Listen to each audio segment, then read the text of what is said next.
Parshas Ki Savo, Tafshin Ayin Ches. So we only have 1 or 2 Shabbosos left of this year. Parshas Ki Savo, and next week Parshas Nitzavim. At the end of this week's Parsha, the Torah tells us a very interesting pasuk. And the Torah tells us, V'loi nosan Hashem lochem leiv lodas, that Hashem did not give to you leiv lodas, a heart that can understand, the einayim lirois, eyes that can see, the oznayim lishmoya, ears that can hear, ad hayoim hazeh. Very interesting. The Torah tells us that until ad hayoim hazeh, until this particular day, we did not have the heart, the eyes, the ears, and put good use to them up until today. And Rashi explains this. Rashi tells us that what does it mean, ad hayoim hazeh, until today? It means that on this day, on this particular day that Moshe Rabbeinu was telling this to Klal Yisrael, Moshe Rabbeinu gave the Sefer Torah to the Bnei Levi, as the pasuk tells us, Vayitna el hakoyanim Bnei Levi. That Moshe Rabbeinu took the Torah, and Moshe Rabbeinu gave it to Shevet Levi. And it is on that day, the Torah is telling us, that Klal Yisrael, in some way and for some reason, we matured. All of a sudden, we had a heart, we had eyes, we had ears, we put them to good use. We matured. We got all those things. And Rashi tells us why. Because when Klal Yisrael saw that Moshe Rabbeinu gave the Torah to the Bnei Levi, they asked Moshe Rabbeinu, why are you showing favoritism to your own Shevet? We all stood at Har Sinai. We all agreed to receive the Torah. Moshe Rabbeinu, why are you giving the Torah? Why are you handing it now to Shevet Levi? We all received the Torah. Now you're showing favoritism to your own Shevet. And you know what Moshe's reaction was? Moshe Rabbeinu was elated. Moshe was so happy when he heard this complaint that they were giving him.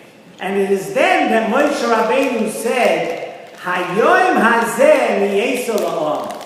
You're giving me this complaint that you want the Torah. You want to know why I'm handing it to Shevet Levi. Now I see how really connected Klal Yisrael, I see how connected you are to the Torah. And you know how I see that you're connected? Because I see that you desire Hashem. You are indignant. You are upset. It was bothering you that I was giving it to Shevet Levi. Moshe Rabbeinu said, now you're mature. Now I see how much you love Hashem. I see how much you desire the Torah. And then Nesivos Shalom brings a question from the Torah Savo, from the Lechavitcha, Zechus Yogan Aleinu, and he asked the following question. And he says, what was so special that Moshe Rabbeinu now saw in Klal Yisrael on that day? Moshe Rabbeinu saw something different. He saw that Klal Yisrael had matured in a certain way that he hadn't seen before. Now let's think for a second. Moshe Rabbeinu had seen over the years such tremendous Mesiras Nefesh from Klal Yisrael. I mean, in the past, Moshe saw Klal Yisrael in Mitzrayim. He saw Klal Yisrael at Kriyas Yamsuf. He saw them at Kabbalas HaTorah. Why was this so unique? Moshe Rabbeinu saw such exceptional Mesiras Nefesh over the past 40 years from Klal Yisrael. And this was so unique for some reason. And the answer is that on that day, Moshe Rabbeinu saw the great chavivus, the love that Klal Yisrael had for Hashem. In other words, Moshe Rabbeinu over the years, Moshe Rabbeinu had seen Mesiras Nefesh. He had seen dedication. He had seen many, many things, many facets of Emunah of Klal Yisrael. But what Moshe Rabbeinu hadn't seen up until this point was that special chavivus, a special love for HaKadosh Baruch Hu. What do you mean, Moshe Rabbeinu, you're giving the Torah? You're handing the Sefer Torah to the Bnei Levi. We love HaKadosh Baruch Hu. We want that connection. We want the Torah. We want to be that close to Hashem. And it is because of that they were now Zoicha Hayoim Hazeh to attain Lev Ladas, a heart that can now understand. Einayim Liros, eyes that can see. Of course they had eyes before, but now it was special eyes. Oznayim Lishmoya, those were special ears. Those were human beings, parts of a person that are now have a love for HaKadosh Baruch Hu, and thereby you are more connected. And Nesivos Shalom tells us that what we need to take out of all of this is the lesson of Chavivos. How much more we can do, and how much more we can grow, and how much higher we can reach when we love Hashem. And when we understand what it is to be close to Hashem. A mitzvah that is done without kavanah, a mitzvah that is done without chavivah, says the Nesivos Shalom, is like a guf without a neshama. You're doing it, you're going through the motions, you do things by rote, but you don't have that gishmak, you don't have that closeness, you don't have that chavivah for HaKadosh Baruch Hu. You're missing the neshama of the mitzvah. You're missing the neshama of that ma'aseh. And Chazal tell us, in the Gemara, Masechta Rosh Hashanah, Daf Tezayin, Chazal tell us, connected very much now, of course, to this time of the year. Gemara asks the question, why do we blow the shofar both by Tekiyas D'Miyushav and Tekiyas D'Me'umad? And we know, okay, we all know that the minhag today is that we stand for all the Tekiyas, but we still have something that's called Tekiyas D'Miyushav and Tekiyas D'Me'umad, which is Tekiyas that the Me'umad is when we're standing Shmoneh Esrei, and the Miyushav is the other Tekiyas. Why do we blow both types of Tekiyas? Tekiyas that we can sit, and Tekiyas that we must stand. And the answer to that is, says the Gemara, Kedei la'arvev ha-satan.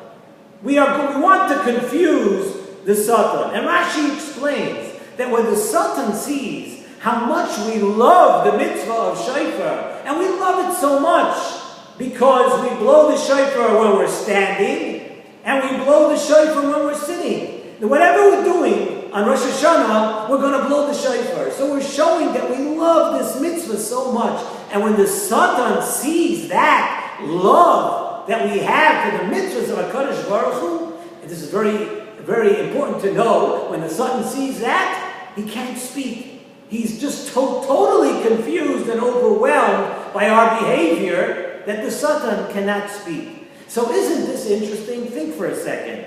We're doing the mitzvah of shofar, and everybody we know, we do it with all the chumras, and all the hidurim, and all the specifics, and all the halachas, and with all of that, the Satan is still not confused. That does not confuse the Satan. And you can come up with this chumrah, and a briska chumrah, and a chumrah from a Chazon Ish, and a chumrah from Rishonim, and a chumrah from Achronim. We could be the most chumrah machmir people in the world, and guess what? We do not confuse the Satan. Maybe it's because the Satan sees us always trying to do chumras, and he's not impressed with that at this moment. You know what impresses the Satan? What the Gemara tells us. What impresses the Satan is when we show HaKadosh Baruch Hu that under any circumstances, we want to love, we want to be close to Hashem because we love Hashem. And when the Satan sees that we love this mitzvah so much that we blow the shofar, the miyusha, and then again in Shmoneh Esrei, the me'umad, the Satan is totally confused.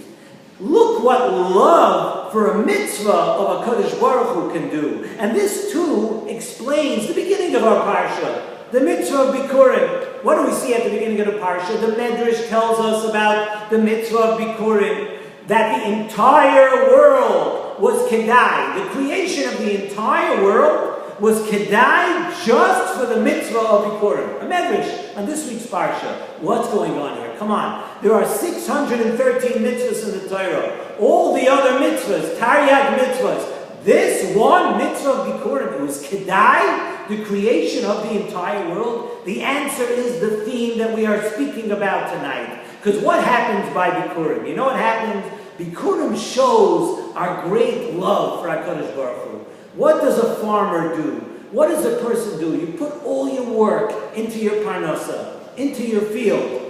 And and you water, you seed, you water, you till, you sow, you do everything, you put into your parnasa, you put into the just that this, your fruit of your labor, the fruit of your field should be beautiful. And you know what you do? The Torah tells you take that first fruit and you tie a string to it and you say Kodesh Lashem. My whole effort, everything that I do, and I'm waiting for this fruit. I'm waiting for it to come out. My whole year, all my work is for this fruit. And you know what we do? We love you, Hashem, so much. Kodesh Lashem. The first fruits of our labor are for you. And this shows tremendous love for HaKadosh Baruch Hu. And yes, the Medrash tells us the entire creation of the world, the entire Bria is Kedai just to show this. Just to show that we do things for HaKadosh Baruch Hu because we love Hashem, because we want to be close and we want a relationship with HaKadosh Baruch Hu. And we have to remember this now, at this time of the year, where we're looking to grow close to Hashem. It's not going to be the chumras. It's not going to be being more strict on yourself that's going to be the clinching factor over here. What Hashem wants to see is the love for Hashem, and the love for mitzvahs. And going to another part of the parsha, where in the Teichcha we see that unfortunately when things happen to Klal Yisrael, you know what the Torah tells us? Tachas asher lo avadta es Hashem Elokecha b'simcha. Not that you didn't serve Hashem. You may have been serving Hashem, but you didn't do it b'simcha. You didn't do it with just being happy to be a Jew. Being happy that we're able to do the mitzvahs of Hashem. Having a smile on your face when you walk down the street and you greet somebody. Having a smile on your face when you greet your friends and the people in your family, and when you do the mitzvahs, it's not a burden. And you see from so many of the things that we spoke about in the shir tonight, what just being the simcha and just showing the love for Hashem, and it's a two-way street. When you show love for Hashem, Hashem is kamayim panim al panim. Hashem tzilcha, the Nesivos Shalom tells us in many places. Hashem is your shadow. You know what your shadow means? What you do, Hashem does for you. You're happy with Hashem. Hashem knows you're not perfect. He'll be happy with you. If you're happy with what Hashem gives you, even though you might think maybe you want a little more, you should have a little more, Hashem tzilcha. Hashem will look at you on Rosh Hashanah and say, listen, you weren't the best guy or gal, you weren't the best person this whole year, and I know you're human, I know you make mistakes, but Hashem tzilcha, you're happy with me? You love me even when I don't give you everything you want? I love you too, and I'm going to show you this love on Rosh Hashanah. So what we need to take the lesson out of this parsha is how we want to develop a relationship with HaKadosh Baruch Hu now, before Rosh Hashanah. We want to serve Hashem b'simcha. We want to show a chavivus for the mitzvahs. And with that, it will be a tremendous chus and a tremendous thing for us, this Rosh Hashanah. And Hashem will look at us and say, you love me, guess what? I love you, Klal Yisrael. I am your Father, and you are my children. And this is how we build a relationship with HaKadosh Baruch Hu at this time of the year.